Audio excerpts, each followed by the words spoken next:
Et c'est le moment, enfin, une fois avoir établi tous ces principes de base, de commencer à exprimer et à définir l'entrée du Shabbat. Comme dit, il y a un temps, ben hashmashot, safek yom, safek laila. C'est pas seulement le vendredi soir, c'est vrai tous les soirs. Mais le vendredi soir, il va avoir une importance capitale de définir ce temps-là. Et pourquoi?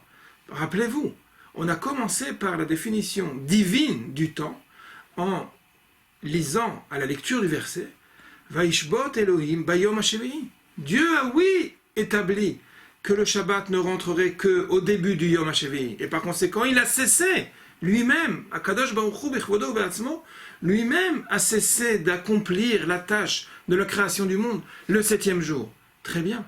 Mais ce qui était possible pour Akadosh Baruch Hu, qui est la science des sciences, qui est la connaissance par définition, n'est complètement impossible en ce qui nous concerne à nous. Parce que lui est capable d'établir quel est l'instant exact de la rupture entre le vendredi permis de créer et le Shabbat où l'interdiction est une interdiction formelle. C'est vrai uniquement pour Akadosh Baruch Hu, Vaishbot bayom hashevi'i.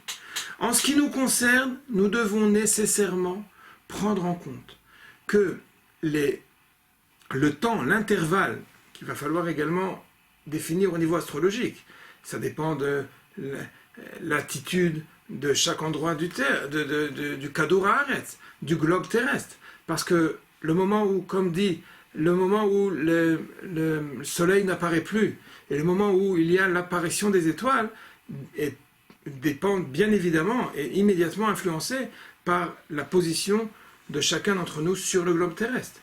Quoi qu'il en soit, de fixer d'ores et déjà que ce temps-là, qui n'est plus vendredi, mais qui n'est pas encore Shabbat, est nécessairement frappé de tous les interdits de Shabbat par le principe de base qui dit Safek Yom, Safek Laila, quand il s'agit des lois relatives au Shabbat, qui sont des lois d'Eoraïta, suivant la stricte volonté de la Torah, nécessairement les Khumra.